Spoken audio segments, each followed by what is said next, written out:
Hello जी manager, मुझे सारे पैसे निकाल के अकाउंट बंद करवाना है। जानवी जी,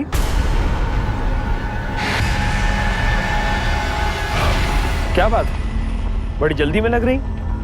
चलिए आइए, पुलिस स्टेशन चलते हैं। हाँ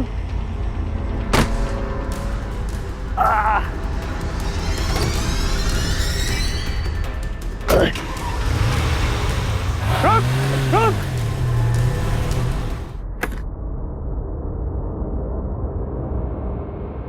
वकील साहब, इतने से काम नहीं, ये बहुत सारे पैसों का मामला है और इतना तो आप जानते ही हैं। मैंने आपको अमित जी का डेथ सर्टिफिकेट दे दिया है।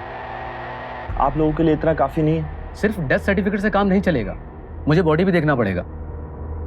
अपने पास जो भी अमित जी के अवशेष हैं दिखाओ इनको। वकील साहब, ये तो सिर्फ हाथ है, बॉडी कहाँ है? देखिए, अमित जी की मौत एक पुलिस ऑफिसर के सामने हुई थी, बल्कि पुलिस ऑफिसर की वजह से हुई थी। और अब तो म्युनिसिपैलिटी कॉर्पोरेशन ने डेथ सर्टिफिकेट दे दिया है। उसके बाद आपको क्या सबूत चाहिए, मेरे को कुछ समझ नहीं आ रहा। वकील साहब, आप मेरी बात को नहीं समझ रहे हो। वकील साहब, इस हाथ को देख के कैसे साबित होता है ये अमित जी का हाथ है? सिर्फ इतने से सबूत से हम इतना बड़ा क्लेम कैसे रिलीज कर दें? ठीक है, फिर मैं आपको पुलिस ऑफिसर से ही मिलवा देता हूँ। सर, ये हाथ किसका हो सकता है? तो पता करना पड़ेगा यार बहुत। एक्सक्यूज मी सर, ये एमसीजी इंश्योरेंस कंपनी से अमित जी की मौत की जानकारी के लिए आए हैं।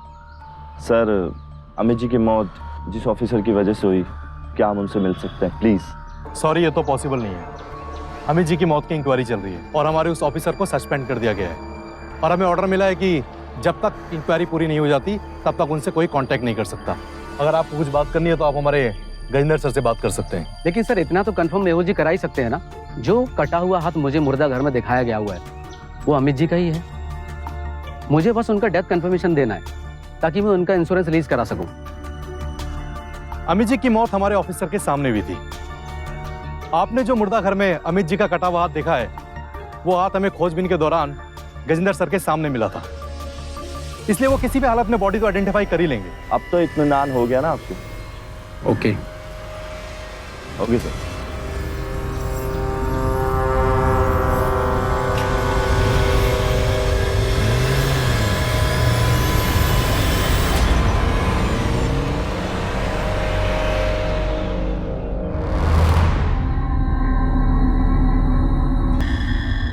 अमित जी का जो बॉडी पार्ट मिला है, इसकी शिनाख्त किस तरह की गई थी? मुझे नहीं मालूम साहब।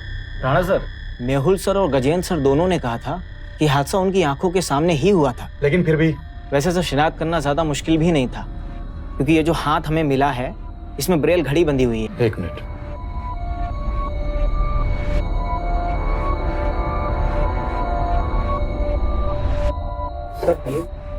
हाथ दिखाओ। तो सर, दिखाइए। ये क्या कर रहे हैं आप? रुको।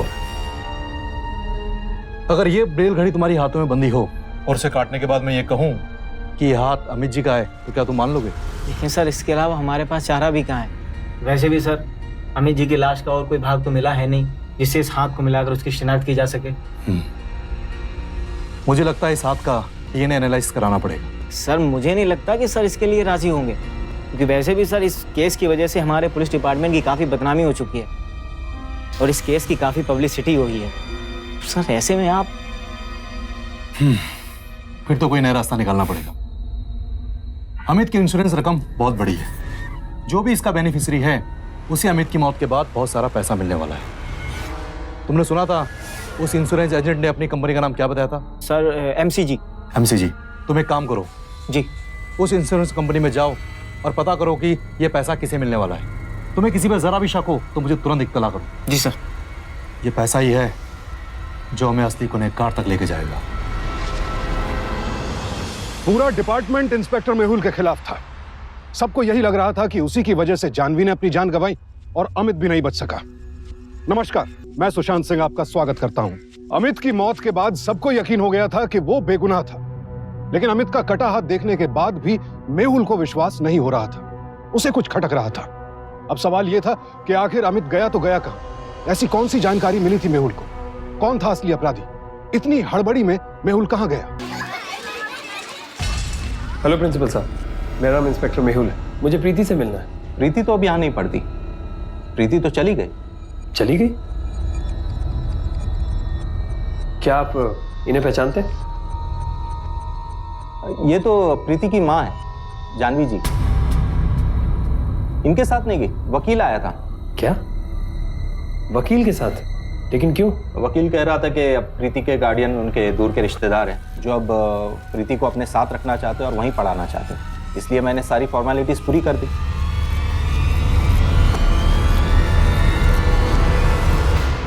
Thank you very much.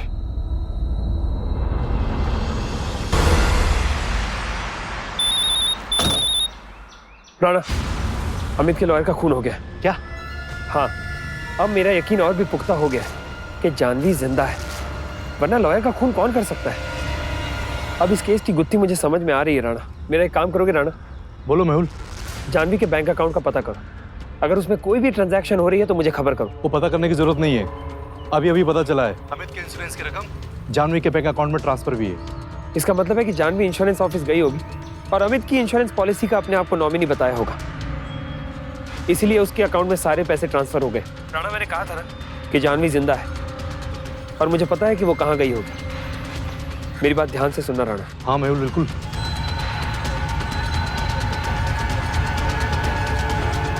ठीक है मेहुल।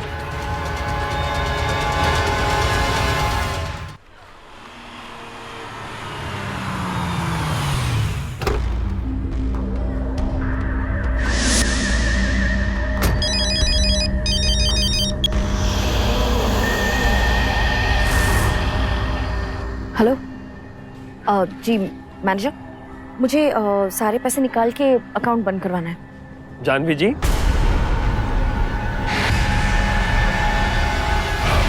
क्या बात, बड़ी जल्दी में लग रही? चलिए आइए, पुलिस स्टेशन चलते हैं। हाँ।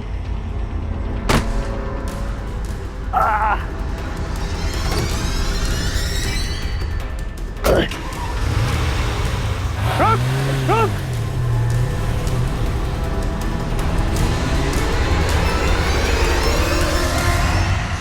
राणा, मेरा शक बिल्कुल सही था। जानवी जिंदा है। मैंने अभी उसे बैंक के बाहर पकड़ा, लेकिन वो भाग गई। मैं उसका पीछा कर रहा हूं, तुम दूसरी तरफ से घेरो, जल्दी।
चलो जानवी, बहुत भाग चुकी, अब भागना बंद करो।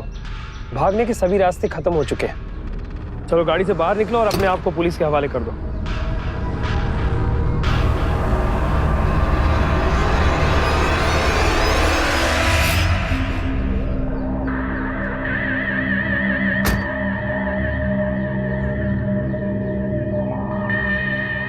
पार्थ को तुमने ही मारा है और सारे सबूत भी तुमने ही मिटाए।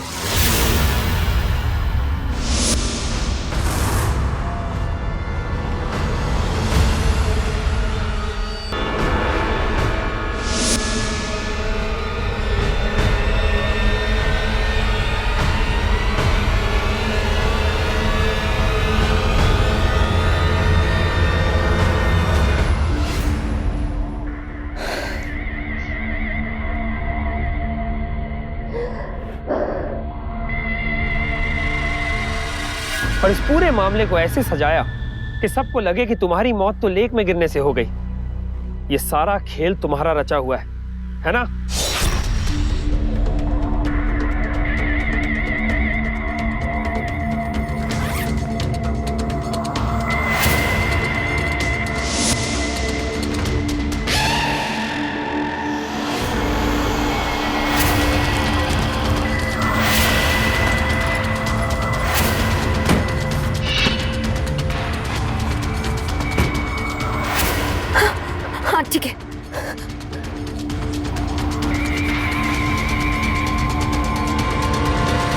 वकील को भी तुमने ही मारा और ये सब कुछ तुमने पैसों के लिए किया, राइट? कहीं तुमने अपनी बच्ची को भी तो नहीं मार दिया? बोलो। हाँ, वकील को मैंने मारा था। मम्मा। प्रीति। जानवी जी, ये रही आपकी बेटी। थैंक यू वकील साहब। अरे मैडम, इसमें थैंक यू की क्या बात है? आप तो बस मेरी फीस दे दीजिए। ऑफ कोर्स, आपकी फीस आपको जरूर मिलेगी। अब प्रीति बेटा, आप जाके बाहर गाड़ी में बैठो, मैं आती हूँ। ओके मम्मा। बच्चों के सामने ये सब अच्छा नहीं लगता ना, उन पर बुरा असर पड़ सकता है।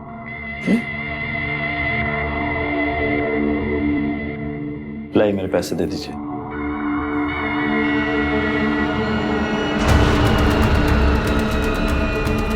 जानवी जी, ये क्या कर रही हैं आप? ये रही आपकी फीस। लेकिन ये सब मेरा प्लान नहीं था।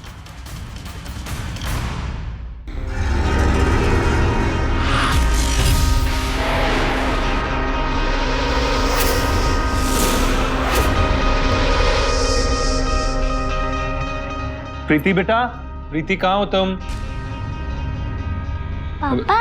अरे बेटा, तुम तैयार हो गई? हमें जाना है ना? पापा हम कहाँ जा रहे हैं? अब बेटा, अब तुम्हारी मम्मी आएगी ना, तब उनसे पूछ लेना, लेकिन तुम्हें जल्दी तैयार होना है।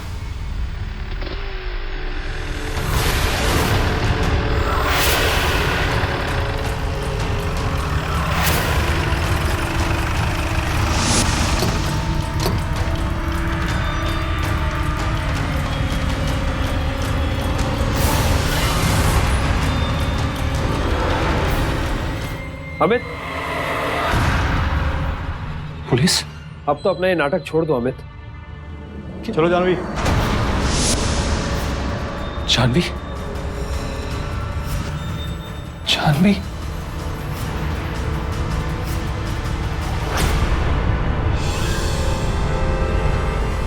हाँ, ये सारा प्लान मेरा ही था। जंगल में एक शिकारी को मारने के चक्कर में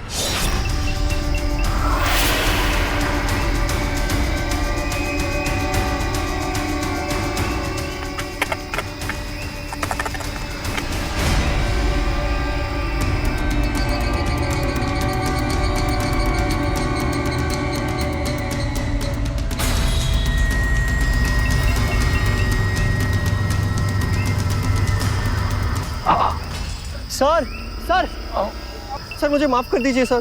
सर मैं जानता हूँ मुझसे गलती हुई है सर। मैंने जानबूझ के आपको नहीं मारा है सर। सर आपके सामने झाड़ियों में एक शिकारी नजर आया सर, और उसको मारने के चक्कर में सर पत्थर आपको लग गया सर। इसकी खबर प्लीज डिपार्टमेंट में मत करना सर। अगर डिपार्टमेंट में पता चला तो मेरी नौकरी चली जाएगी सर, और मुझे इस नौकरी की बहुत जरूरत है सर। प्लीज मुझे माफ कर दो सर, प्लीज। जब पार्थ के हाथों गलती से मेरे सर पर पत्थर लग गया, तभी मैंने डिसाइड किया कि इस मौके का फायदा उठाना चाहिए। धीरे धीरे जानवी उसके करीब जाने लगी। इतना तो कर रहे हो पार्थ, ये क्या कम है?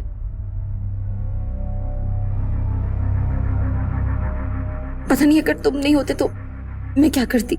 जब से ये सब शुरू हुआ है ना, तुम मेरी ताकत बनकर मेरे साथ खड़े हो। और वो जानवी को प्यार करने की गलती कर बैठा। I love you Jahnavi. Jahnavi मैं तुमसे बहुत प्यार करता हूँ।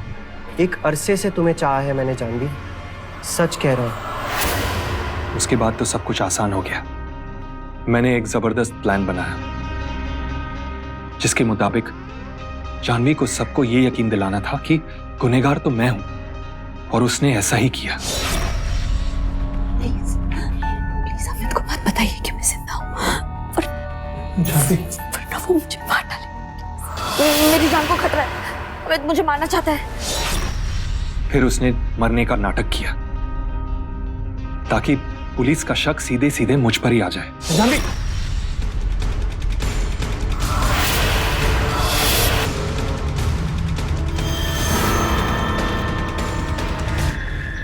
और ऐसा ही हुआ। और एम्बुलेंस के साथ जो 2 अटेंडेंट्स थे, मैंने उनको पैसे देकर अपने प्लान में शामिल कर दिया।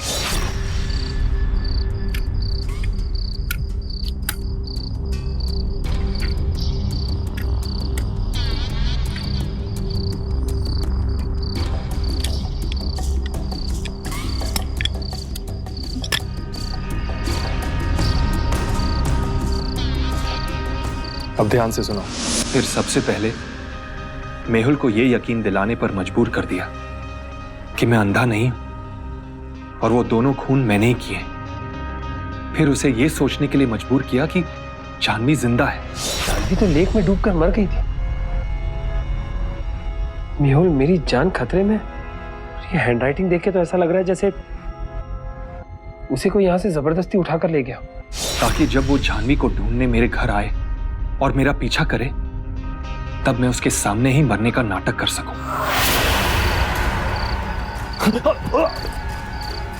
अमित! अमित! इससे ये फायदा हुआ कि मेहुल मेरी मौत का चश्मदीद गवाह बन गया और उस कटे हुए हाथ को मेरा असली हाथ समझ बैठा और मेरी मौत की पुष्टि कर दी। एक पुलिस ऑफिसर की गवाही पर कोई शक नहीं कर सकता। और इंश्योरेंस वालों ने भी मेहुल की बात मानकर इंश्योरेंस के पैसे रिलीज कर दिए, वरना डेड बॉडी देखे बिना वो ऐसे पैसे रिलीज नहीं करते। उसके बाद सब कुछ आसान था। जानवी को मेरे इंश्योरेंस के पैसे मिल जाते और हम इस शहर को छोड़कर कहीं दूर चले जाते। किसी को कानो कान खबर नहीं होती। मैं बस अपनी बीवी और अपनी फूल सी बच्ची को एक खुशहाल जिंदगी देना चाहता था, बस। वाकई खेल तो बहुत ही जबरदस्त खेला तुम दोनों ने। यहां तक के पुलिस को भी चकमा देने में कामयाब हो गए। मान गए अमित, बहुत ही अच्छा प्लान बना लेते हो तुम। अब एक काम करो, जेल में चलो। वहां पे एक से बढ़कर एक प्लान बनाने वाले लोग मिलेंगे, तुम उनके साथ बैठ के बढ़िया प्लान बनाना। चलो थाने चलो। लालच, लालसा, ख्वाहिश, यही होते हैं अपराध की जड़ में। प्यार हो, पैसा हो, पावर हो, सब कुछ पाने की चाहत में अपराधी गुनाह के दलदल में धंसता चला जाता है। जानवी और अमित ने भी अपने लालच में 2 बेगुनाहों की जान ले ली और उनके अपराधों का यह सिलसिला यूं ही जारी रहता। लेकिन जांबाज इंस्पेक्टर मेहुल की हार ना मानने की फितरत और हर हाल में अपराधी को पकड़ने की चाहत ने आखिर इन दोनों पर कानून का शिकंजा कस ही दिया। अदालत ने जानवी और अमित ठाकुर को असिस्टेंट ऑफिसर पार्थ सिन्हा और वकील दिनेश पांडे की हत्या के लिए आईपीसी के सेक्शन 302, जालसाजी के लिए सेक्शन 420 और आपराधिक षड्यंत्र के लिए सेक्शन 120B के तहत उम्र कैद की सजा सुनाई। अपराध का रास्ता दिखने में बड़ा आसान लगता है, लेकिन जब अपराधी इस पर कदम रखता है तब उसे एहसास होता है कि अपराध की जमीन कितनी खोखली है और इस रास्ते पर चलने का हासिल सिर्फ और सिर्फ जेल है।